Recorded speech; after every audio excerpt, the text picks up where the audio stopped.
అందరికీ నమస్కారం. నేను మీ దేవి. శాడిస్ట్ మొగుడు 70వ భాగం. రచయిత వనజ గారు. దట్ బ్లడీ జానకి అని ఇంకా జ్వాల అంటుండగానే, అంత పని వద్దమ్మా, కావాలంటే నీ ఇంట్లో పని మనిషి అవతారం అయినా ఎత్తుతా, కానీ ఆ జానకి జోలికి మాత్రం నేను పోను. అది కూడా కాదు. అసలు జానకి పేరెత్తేనే అభి నన్ను నరికేసేలాగున్నాడు. ఇంకా నా వల్ల ఈగ వాలిన నన్ను ఎర్రచీమ నలిపినట్టుగా నలిపేస్తాడని గాయి ఆంటీ శోకండాలు పెడుతూ ఉంటే జ్వాల విసుగ్గా చూసింది. డబ్బులొద్దా? కావాలి, కానీ ఈ పని కాకుండా వేరే ఏది చెప్పినా చేస్తానమ్మాయి జ్వాల. నాకు కావాల్సింది ఈ పని, అండ్ అది నువ్వు ఖచ్చితంగా చేసి తీరాలి. ఇదిగో అమ్మాయి, ఎంతో కొంత దగ్గర చుట్టానివే కదా అని పలకరించడానికి వస్తే నా ప్రాణాలకే ఎసరు పెడుతున్నావు కదే తల్లి. నీతో సావాసం ఇంకొద్దు నాకు అని బుద్ధొచ్చిన గాయి ఆంటీ సుబ్బు అంకుల్ వెళ్ళిపోతూ ఉంటే, అదేలేండి, ఆ కుర్చీల నుంచి లేపి లాక్కొని పోతూ ఉంటే, కూతురు కడుపులో ఇప్పుడే కాయ కాసినట్టుంది, అది ఫలం అవ్వాలో అది పిందెగా ఉన్నప్పుడే రాలిపోవాలో నువ్వు ఒప్పుకునే దాని మీదే ఆధారపడి ఉంటుంది అని అనగానే గాయి ఆంటీ ఉన్న చోటనే ఆగిపోయింది. కాస్త భయంతో, కాస్త ధైర్యంగా వెనక్కి చూసిన గాయి ఆంటీకి ఆమె కళ్ళల్లో కనపడుతున్న కాన్ఫిడెన్స్కి, అబ్బో ధైర్యం బాగానే వచ్చింది పిన్ని. అభికో లేక అజిత్కో చెప్తే నన్ను వేసేస్తారని అనుకుంటున్నావా? అలా చేస్తే పిన్నితో పాడు చెట్టు కూడా, అంటే నీ కూతురు కూడా పాడ మీదకి పోతుంది. కాబట్టి గుర్తుంచుకొని ఇంకో 10 రోజులు నాకు హెల్ప్ చేసుకో అని జ్వాల అనేసరికి జ్వాల నరరూపరాక్షరాల్లాగా అనిపిస్తుంది గాయికి ఆ క్షణం. కూతురు మీద మమకారం ఉన్న గాయి ఏం చేయాలంటూ నసిగింది. పెద్దగా ఏం వద్దులే, ఏదో చెప్పి అంతే, ఈ మాత్రం నాకు ఇన్ఫర్మేషన్ ఇచ్చావంటే ఆపు, నువ్వేం నాకు ఇవ్వాల్సిన పని లేదు. మిగతా వాళ్ళని ఆఖరికి నా అన్ననైనా ఏమైనా చేసుకో, నా కూతురుని వదిలే అంటూ జ్వాల చెప్పిన ప్లాన్కి ఓకే చెప్పేసింది గాయి విత్ సుబ్బు అంకుల్. వెకిలిగా బాధతో, అసూయతో, ఆనందంగా, వికృతంగా నవ్వడం జ్వాల వంతైంది. నెక్స్ట్ ఏం జరుగుతుందంటారు ఫ్రెండ్స్? జ్వాల ప్లాన్ మీకేమైనా తెలుసా? అలా ఒక 2 రోజులు ప్రిపరేషన్స్లో కలిసిపోతే అందరూ కలిసి షాపింగ్కి బయలుదేరారు. అభికి ఇంపార్టెంట్ మీటింగ్ ఒకటి ఉండటంతో తను వెళ్ళడం లేదని జానకిని కూడా వద్దని అన్నాడు అభి. దానికి మన జాను మూతి ముడుచుకొని కూర్చుంటుంది. జాను, టిఫిన్ తిను, నాకొద్దు. వద్దంటే చూడు, తినకపోతే నా పిల్లలకి ఏమవ్వాలి? నీ పిల్లల, అదే బొజ్జలో ఉన్న నా ఒక పిల్ల, బయట ఉన్న ఇంకో పిల్ల కోసం అని అంటాడు అభి. కాస్త తినమ్మా అని అభి కాస్త రిక్వెస్ట్గా అడిగేసరికి, అందరూ కూడా షాపింగ్ వెళ్తూ ఉంటే నేను మాత్రం ఇంట్లోనే ఉండాలా? నువ్వు ఒక్కదానివే ఉన్నావా ఏంటి అని అభి అనేసరికి, మా అమ్మ నాన్న ఉన్నారు, మీ అమ్మ నాన్న ఉన్నారు, ఈశ్వర్ ఆంటీ కూడా నీకు పరిచయం కదా, వాళ్ళతో మాట్లాడు. వాళ్ళందరూ ఓల్డ్ బ్యాచ్ రామ్. నీకు నీ పురాతన అలవాట్లకు వాళ్ళే కరెక్ట్గా సరిపోతారు. పోరామ్ ప్లీజ్, నేను కూడా షాపింగ్కి వెళ్తాను. నాకు ఇంపార్టెంట్ మీటింగ్ ఉంది, అందుకే నిన్ను రమ్మనడం లేదు. నేను మాత్రం వెళ్తానంటున్న జాను మాట విను. వద్దు అంటున్నా కదా, ప్లీజ్ రామ్. ఇవన్నీ మనకుండే మెమరీస్. మన పెళ్ళికి షాపింగ్ లేదు, జాహ్నవి పెళ్ళికి షాపింగ్ లేదు, ఇంకా కశ్యప్ అన్నయ్యకి కూడా ఈ మెమరీ రీక్రియేట్ చేయకపోతే ఎలా రామ్? అక్కడికి వెళ్ళి వాళ్ళ వీడియో కాల్ చేస్తారు, నువ్వు ఇక్కడ నుంచి ఫోన్లో చూసి సెలెక్ట్ చేసుకుందో కానిలే. అలా వద్దు, నేనే వెళ్ళి ఒక్కొక్క చీర మను భుజం మీద వేసి బాగుందో లేదో సెలెక్ట్ చేస్తా. చిన్నపిల్లలాగా బిహేవ్ చేస్తున్నావని అర్థమవుతుందా చాను నీకు?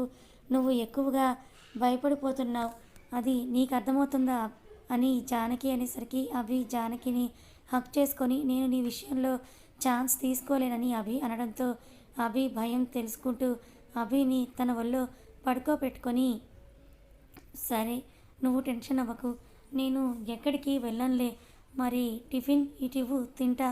వద్దు అను అని అంటూ అభి జానకికి తినిపిస్తూ ఉంటే, ఎలాగో అభి తినడని తెలుసు కాబట్టి జానకి కూడా అభికి తినిపించింది. రామ్, ఒక కండిషన్. మళ్ళీ ఏంటి జాను? సాయంత్రం నన్ను నువ్వే బయటికి తీసుకెళ్ళాలి. చూద్దామని అభి బయటికి వెళ్ళిపోయి జానకి ముద్దుగా మూతి ముడిచి, ఇప్పుడంటే వదిలేసా, సాయంత్రం నన్ను బయటకు తీసుకెళ్లకుండా ఎలా తప్పించుకుంటావో చూస్తాననుకుంటూ అభి ఫొటోస్ను చూసుకుంటూ ఉంది. చాలాసేపటి నుంచే వాళ్ళ మాటలు బయటే ఉన్న అజిత్, తనకి అంత ఇష్టం ఉంటే వెళ్ళనివ్వు అభి, నువ్వు అజిత్, నా శత్రువులకు నేను ఛాన్స్ ఇవ్వదలుచుకోలేదు. తనకి ఏమవుతుంది, కశ్యప్ ఉంటాడు, అండ్ నీకు అభ్యంతరం లేకపోతే షాపింగ్కి నేను కూడా వెళ్తాను. నాకు ఈరోజు ఇంపార్టెంట్ వర్క్ ఏం లేదు. అభి కళ్ళు చిన్నవి చేసి చూస్తుంటే తను కడుపుతో ఉంది. ఈ టైంలో చిన్న చిన్న కోరికలు తీర్చాలి కదా. ట్రస్ట్ మీ అభి, జానకిని సేఫ్గా ఇంటికి తీసుకొస్తాను, నువ్వు హ్యాపీగా వెళ్ళి మీటింగ్ చేసుకో. ఇంకా అభి అలాగే చూడటంతో, నమ్మవా ఏమో నీ ద్వారా నా ఎనిమి నన్ను అప్రోచ్ అయ్యాడు. నీకు ఈ రీజన్ ఉందో లేదో నాకు తెలియదు. జానకిని తీసుకెళ్ళి నీ స్వార్థం కోసం వాళ్ళకి అప్పగించమని గ్యారంటీ ఏంటి? దాంతో అజిత్ కోపంగా అభి వంకే చూశాడు. నువ్వు ఎలా చూసినా సరే నా డౌట్ నాకు ఉన్నాయి.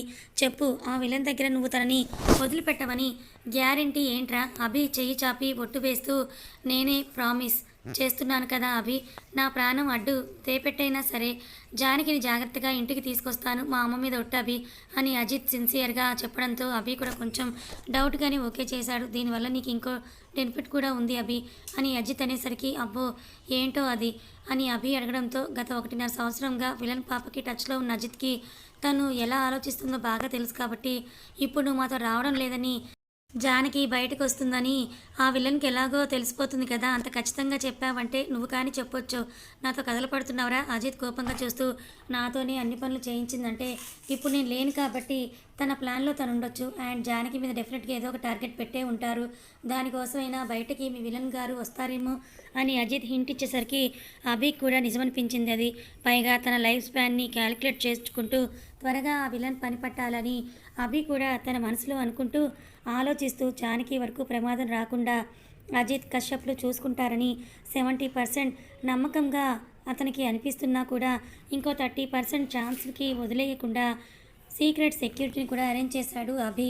ఇద్దరూ కూడా అలా మాట్లాడుకుంటూ ఉంటే అది క్లోజ్గా ఉండడం చూసి అజిత్ అభిలని అలా చూసిన జానకి అభిని లాక్కుపోతూ ఇతనితో నీకు మాటలేంట్రామ్ అంటూ అభిని విసురుగా లాక్కుపోయింది. అజిత్ని కోపంగా చూస్తూ ఆమె కోపాన్ని అపురూపంగా చూసుకుంటూ నేను చూసిన 4 ఏళ్ల పాపకి ఇప్పుడు ఉన్న ఈ జానకి అసలు మార్పే లేదు అనుకున్నాడు అజిత్ విత్ స్మైల్తో.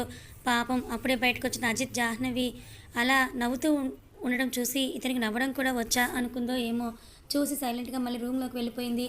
చిన్నప్పటి నుంచి విలువలతో పెరిగిన అజిత్ ఈ 2 ఏళ్ళు పక్కన పెడితే భార్యగా తన బిడ్డకి అమ్మగా జాహ్నవికి ఒక చీర కూడా కొనివ్వలేదని గుర్తొచ్చి కశ్యప్ పెళ్ళికి తీసుకోవాలనుకుని రూమ్లోకి వెళ్ళాడు.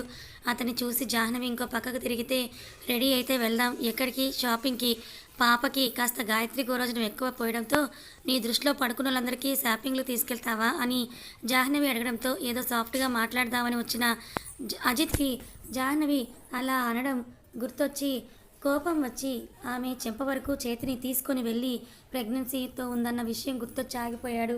ఏదో షాపింగ్కి తీసుకెళ్దామని నార్మల్గా మాట్లాడుతుంటే ఓవర్ చేస్తున్నావే, నువ్వు వస్తే రా లేదంటే లేదు, నేను పోతున్నాను అజిత్ చెప్పడంతో అనవసరంగా మళ్ళీ గెలికానా అంటూ గిల్టీగా ఫీల్ అయ్యింది జాహ్నవి.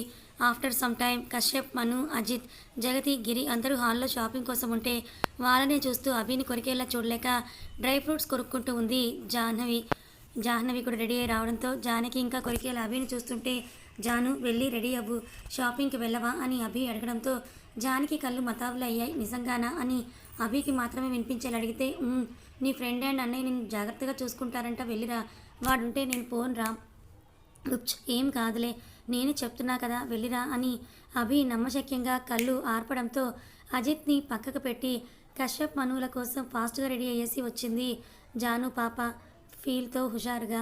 ఓల్డ్ పీపుల్ మీరు కూడా వస్తారని కశ్యప్ అడగడంతో అందరూ తలలు అడ్డంగా ఊపితే ఓకే మా యంగ్ బ్యాచ్ టైం మేము ఎంజాయ్ చేస్తామంటూ బయటకు వెళ్ళిపోతే అభి అన్ని జాగ్రత్తలు చెప్పి అందరి ముందు చెప్పలేక అజిత్కి టెక్స్ట్ మెసేజ్ చేశాడు. వాటిని చూసి అజిత్ అభికి కళ్ళార్పాడు. మన జగతి పాప జానకి చేయి పట్టుకొని బయటకు వెళ్తే 2 కార్లలో అందరూ కూడా బయలుదేరారు. కశ్యప్ కార్లో మను, కశ్యప్, జగతి, గిరి, అజిత్ కార్లో జాహ్నవి, జానకి, స్వీటీ హైదరాబాద్లోని పేరున్న షాపింగ్ మాల్కి చేరుకున్నారు. అందరూ కూడా జానకిని అజిత్ మెల్లిగా తీసుకురావడానికని చెయ్యి అందించగానే జానకి విసురుగా ఆ చేతిని పక్కకు దొబ్బి తనంతట తానే దిగింది. ఎవరైనా అయితే హట్ అయ్యే వాళ్ళే, బట్ అజిత్ చేసుకున్న దానికి ఇదంతా అని నవ్వుతూ పక్కకు వెళ్ళి నిలబడ్డాడు.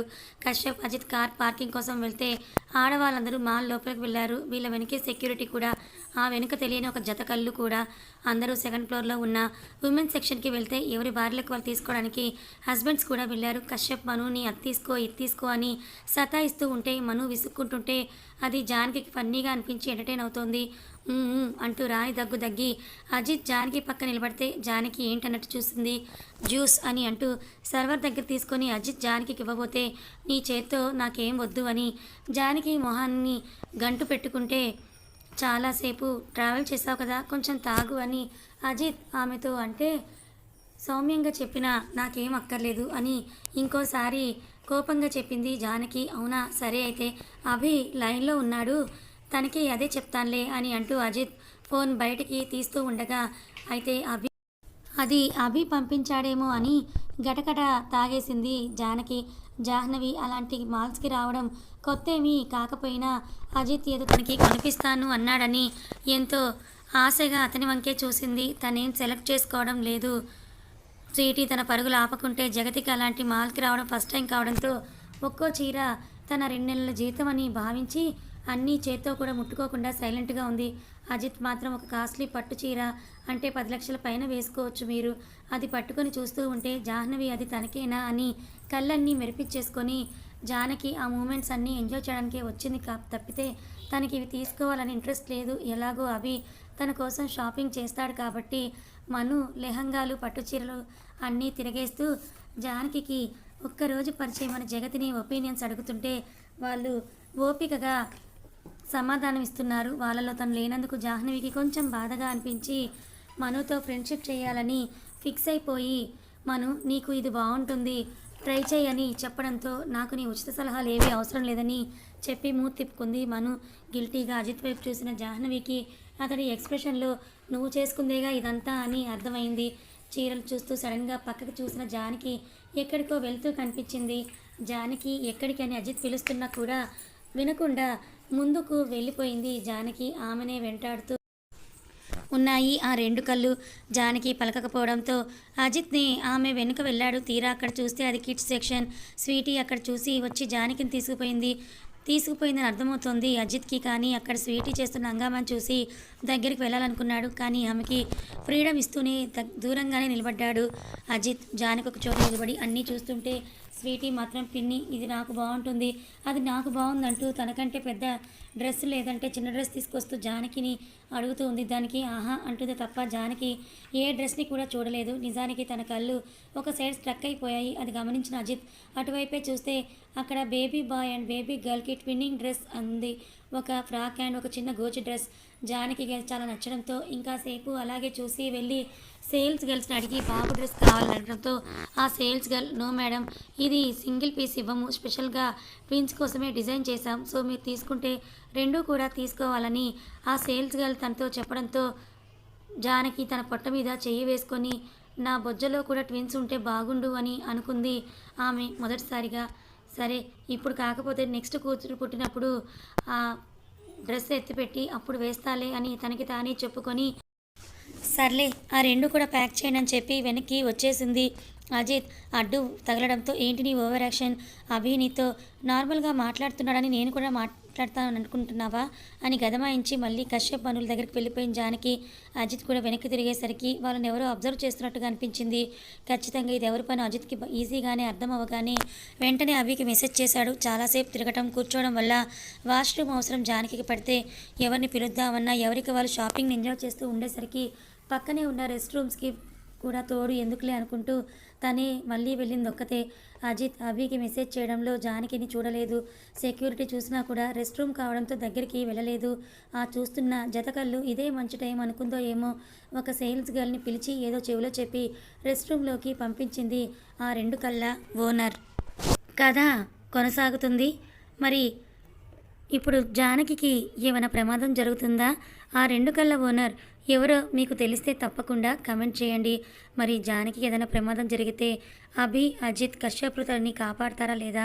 మరోవైపు అభి ప్రాణాంతకమైన వ్యాధి ఉందని జానకి తెలిస్తే ఏం జరగబోతోంది తెలుసుకోవాలనుకుంటే ఛానల్ని ఫాలో అవ్వండి. కథ నచ్చితే లైక్ చేయండి. Thank you so much.